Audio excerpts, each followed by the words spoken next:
सबसे पहले तो जिन खिलाड़ियों ने आज परफॉर्म किया है उनके शानदार प्रदर्शन के लिए मैं उनकी सराहना करता हूं और सारे बच्चों को मैं अपनी तरफ से आशीर्वाद देता हूं।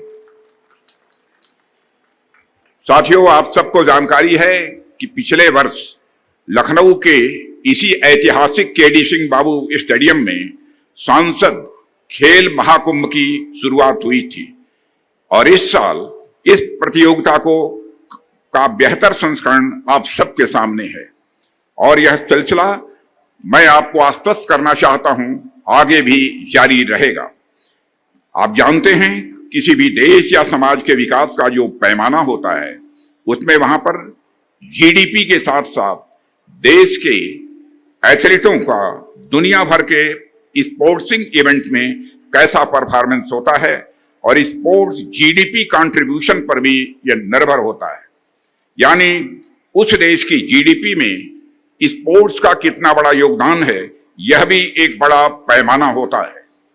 साथियों, पिछले साल मैं ऑस्ट्रेलिया गया था। वहां पर मैंने देखा कि खेलों के प्रति वहां के लोगों का इतना अधिक रुझान है कि वहां पर खेल उनकी जिंदगी का हिस्सा है। ऐसा नहीं कि सिर्फ वे क्रिकेट के खेल में अच्छे हैं, वहां पर हर खेल के अच्छे खिलाड़ी आपको देखने को मिलेंगे, जबकि वहां की आबादी बामुश्किल 3 करोड़ है, यानी लगभग दिल्ली की आबादी के बराबर। जब हम भारत में खेलों की बात करते हैं तो हम यह देख सकते हैं कि भारत में खेलों को कभी भी वह महत्व नहीं मिला जैसा कि मिलना चाहिए था। इसलिए यह बहुत महत्वपूर्ण है कि समाज में खेल और खिलाड़ियों के महत्व को न केवल समझा जाए बल्कि उन्हें आगे बढ़ने का भी पूरा अवसर दिया जाए। साथियों, मैं भारत में पिछले 10-12 वर्षों से खेलों को लेकर आप स्वयं महसूस करते होंगे एक माहौल में काफी बदलाव आया।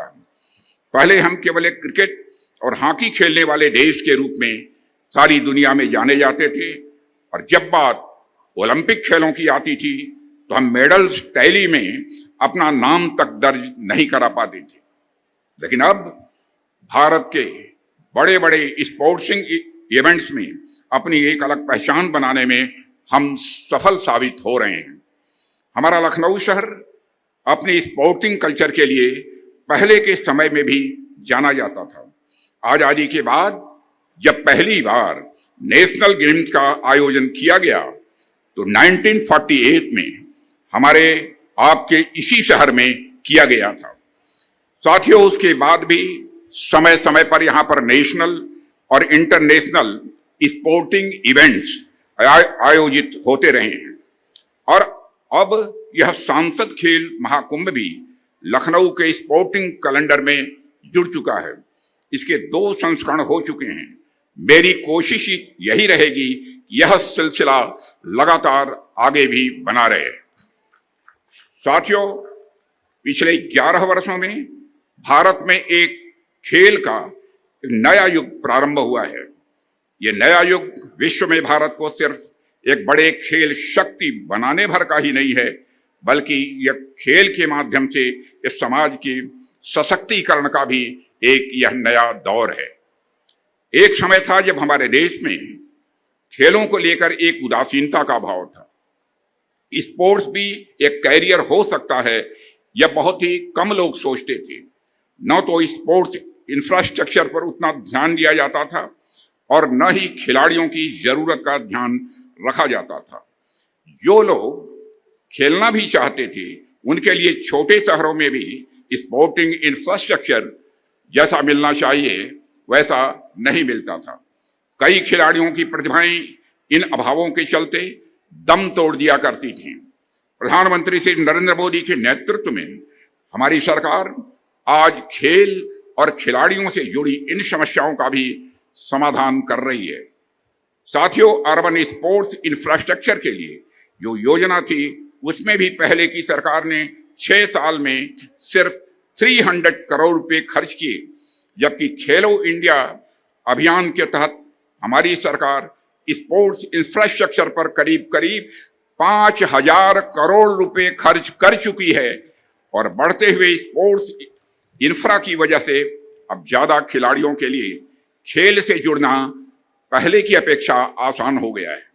साथियों, आज गांवों के पास भी आधुनिक स्पोर्ट्स इंफ्रास्ट्रक्चर विकसित हो रहा है। देश के दूर सुदूर में भी अब बेहतर मैदान, आधुनिक स्टेडियम, आधुनिक ट्रेनिंग फैसिलिटी बनाई जा रही है। उत्तर प्रदेश में भी यहाँ के मुख्यमंत्री श्रीमान योगी आदित्यनाथ जी स्पोर्ट्स प्रोजेक्ट पर हजारों करोड़ रुपए खर्च कर रहे हैं। लखनऊ में भी खेल सुविधाओं का विस्तार तेजी से हो रहा है, मगर मेरी इच्छा है कि लखनऊ में हर खेल की वर्ल्ड क्लास फैसिलिटी बनकर तैयार हो। साथियों, लखनऊ में स्पोर्टिंग कल्चर को और अधिक विकसित करने के उद्देश्य से ही यह सांसद खेल महाकुंभ का आयोजन प्रारंभ किया गया है। इसमें हजारों की तादाद में पूरे लखनऊ संसदीय निर्वाचन क्षेत्र से नौजवान बेटे बेटियों ने खेल कूद में भाग लिया है। इस तरह के आयोजन अन्य स्थानों पर भी देश में हो रहे हैं। आज देश को इसके सुखद परिणाम भी मिल रहे हैं। बीते वर्षों में कई अंतर्राष्ट्रीय प्रतियोगिताओं में हमारे खिलाड़ियों ने शानदार प्रदर्शन किया है, श्रेष्ठ प्रदर्शन किया है। यह दिखाता है कि भारत के हमारे युवा खिलाड़ियों का आत्मविश्वास आज भी कितना बुलंद है। हमारी राष्ट्रीय शिक्षा नीति में स्पोर्ट्स को एक विषय के रूप में पढ़ाया जाता रहा है। देश की पहली राष्ट्रीय खेल यूनिवर्सिटी के निर्माण से इसमें और मदद मिलेगी। साथियों, अब राज्यों में भी स्पोर्ट स्पेशलाइज्ड हायर एजुकेशन के लिए भी प्रयास किए जा रहे हैं। इसमें उत्तर प्रदेश बहुत ही प्रशंसनीय काम कर रहा है और मेरठ में मेजर ध्यानचंद खेल विश्वविद्यालय का उदाहरण हमारे सामने है। साथियों, इसके अलावा आज देश भर में 1000 खेलो इंडिया सेंटर्स की भी स्थापना की जा रही है। करीब 2 दर्जन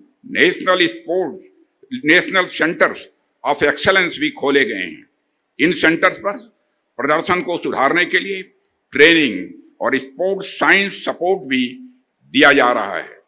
खेलो इंडिया ने भारत के पारंपरिक खेलों की प्रतिष्ठा को भी पुनर्स्थापित किया है। गटका, मल्लखम्ब, थांग टा, कलरियपयट्टू और योगासन जैसी विभिन्न विधाओं को प्रोत्साहित करने के लिए भी सरकार स्कॉलरशिप भी दे रही है। साथियों, खेलो इंडिया प्रोग्राम से एक और उत्साहजनक परिणाम हमारी बेटियों की भागीदारी को लेकर भी आया है। देश के अनेक शहरों में खेलो इंडिया विमेन्स लीग का आयोजन भी किया जा रहा है। इनमें महिलाओं की भागीदारी काफी अधिक है। साथियों, आप सभी युवा साथियों ने एक ऐसे समय में खेल के मैदान में कदम रखा है जब भारत अपनी आजादी का अमृत काल मना रहा है। आपकी प्रतिभा भारत की प्रगति से जुड़ी हुई है। कल को जब आप अपने खेलों में चैंपियन बनेंगे तो आपके ऊपर इस बात की जिम्मेदारी है कि आप भारत को हर जगह एक चैंपियन देश बनाने में अपना योगदान करें। साथियों, आप लोग भारत के भविष्य ही नहीं, विकसित भारत के अग्रदूत भी हैं। इसलिए खेलते रहिए और सदैव खिलते रहिए। आप सबको मेरी तरफ से बहुत बहुत शुभकामनाएं और बड़ा होने के नाते आयु में मैं आप सभी को अपनी तरफ से आशीर्वाद भी देता हूं। आप सबको बहुत बहुत धन्यवाद।